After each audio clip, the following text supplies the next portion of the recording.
Alright guys, welcome to Liz's book review. Wah, wah, wah, wah. Now we're going to review Ghosted by Rosie Walsh. I was apprehensive to buy this book because Ghosted, we're in the modern century. People meet on dating apps and then you get totally ghosted, right? So I thought that that's what this was going to be about before I actually read the back of the book. So I was like, that sounds kind of stupid. It's so much better than that. Okay. So, it's very, Romeo Juliet forbidden fucking love. Right? Everybody loves that kind of story. Alright, so, you got Sarah and Eddie. This is our Romeo and Juliet, obviously. And they spend a whole week together. They, meet up in this random town. So, she's originally from England. Right now she lives in California, but she came back to England. And she always comes back at this time of year to see her family. And it's a small, farm town-esque area. And she's walking down the road, and he's walking down the road and talking to a goat. Yeah, it's really funny. Or a sheep or something, and he's just, talking to the sheep. And they make, they have a little banter, and then they end up spending the afternoon at a bar together, and then she ends up going back to his place, and then she ends up spending the whole next day, and then the day after that, literally a straight-up week, and they fall madly fucking in love. With the goat? No. Even though I bet that she would be a fucking homie. Because she the goat. Okay. So after a week together, Sarah, who now, she lives in California, she lives in LA, but she's in England, she goes okay, I'll see you later. He's about to go on a trip, but she's not leaving England yet. She's just going to go visit some friends anyways. So he's like, I'll call you when I get back from my vacation. Or in fact, I'll call you later today. She goes, she sees her friends, and she doesn't hear from Eddie. She has no idea why. And you really start to see Sarah unravel here. She starts to fucking lose it. To the point where her friends are like, sweetie, are you okay? You have never acted like this in your life. Are you on drugs? Why are you so crazy about this guy that you knew for a fucking week? Right? But it's further than that. When she left him, gave her his, they got each other's phone numbers. They became Facebook friends. He's not even on Facebook for 2 weeks. So it's not even he's avoiding her. He's not even online, So now she's like, oh my god, something happened to him while he went on his trip, da-da-da-da. So she continues to spiral while in England and thinks Eddie found out that she isn't technically divorced yet. But here's the thing, her husband, soon-to-be ex-husband, already has moved on, moved in with his new fucking girlfriend, she's just being crazy. She's like, hey, this must be it. This must be it because her and her ex run a nonprofit together. And they still run that nonprofit even though they're not together anymore. Whatever. Joe and Tommy. Those are Sarah's best friends and they live in England. At one point, Tommy lived in LA and that's when she moved out to LA, but then he moved back to England, whatever. They're kind of sick of hearing about Sarah go crazy about Eddie. They're sick of it. They're like, why are you being such a crazy bitch? And they feel bad for her, but they're shocked at how she's acting. So, finally, she realizes why he stopped talking to her. She killed Eddie's sister. What? When she was a teenager. Okay. All right. Yeah, okay.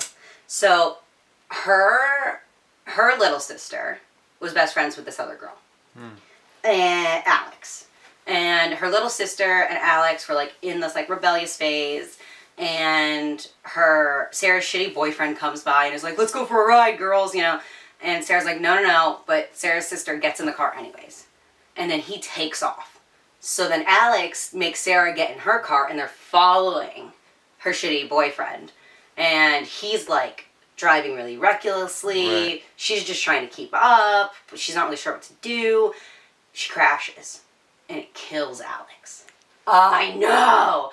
Obviously Eddie can't be with her. She fucking killed the sister. Even though, obviously it wasn't her fault. It was obviously an accident. You still fucking murdered my sister, bro. You know what I mean? She hot? That's the forbidden love part. Yeah, Eddie thinks that Sarah's smoking fucking hot. Worth it.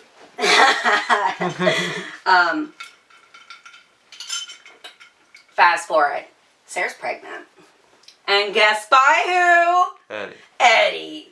But because he hasn't talked to her, she all this stuff, she doesn't tell him. She doesn't tell him. She doesn't see a point. She starts talking to her sister again, though, which is really good. And she actually ends up moving back to England to live with her parents because she just like can't handle working with her ex. She's about to have this baby. She's not telling anybody who the father is because she doesn't want to drag his family through the mud, especially after what had happened with his sister. Right. So she's just like, I'm not telling anybody whose it is, whatever. Then the book switches into Eddie's POV. And Eddie, they kind of like explain Eddie's super weird relationship with his mom. After Alex died, Eddie like picked up the pieces of his mother, like had to take care of her. Yeah. And he's a full grown man now and he's still taking care of her. She has these like anxiety attacks all the time, and her anxiety attacks always get worse when Eddie's out of town. And it's like super manipulative and super controlling. And during his like grief counseling after Alex died, the therapist said to him like, why don't you write a letter to Alex? So he started writing her letters, and he never stopped. And then he finds out that his mom's been reading these private letters that he's been writing to his dead sister. So his mom knows that he fucked Sarah, the girl who killed her daughter. She knows, but never confronts him about it. Just fucking does everything she can to make sure that he doesn't see her. Crazy, right? But then she knows about the baby. She did the fucking math. She found out that Sarah was pregnant, read those purple letters, the letters to the sister Alex, read those letters, did the fucking math. Oh, she's pregnant with Eddie's child. She finally tells him the day that she's in labor at the hospital. He had no fucking clue that whole time. Yeah. That's fucking wacky. Yeah, shows up to the hospital. Mind you, he's been thinking about Sarah this whole time. He loved her. He fell in love with her over that week. Which, like, can't relate. But, like, fell in love with her. And, you know, she's in there, she has the baby. He finally gets to see her, and he's like, he apologizes profusely. He wants to be with her, and she's shocked, but she obviously accepts him into her life. They fell in love over that week together, and they still are in love with each other. Fast forward a little bit. They are having a little party, the baby's there, and Eddie's mom shows up. Bitch. Eddie's mom loves the baby. They actually named the baby Alex. And it's kind of like the beginning of her accepting the past tragedy and accepting Sarah into the family. And, yeah, it's like if Romeo and Juliet could stand up to their parents and end up being together. It's very sweet. Right? I'll give this one also 4 stars. Because the way that the book was written takes you on a really fun journey, and there's a couple of twists, a couple of turns, things that you don't see coming, and you don't really get a lot of, like, super good, like, reveals in romance like this. You also don't see a lot of people spinning out like this in romance. So I thought that was really fun and different and interesting. Thanks for tuning in!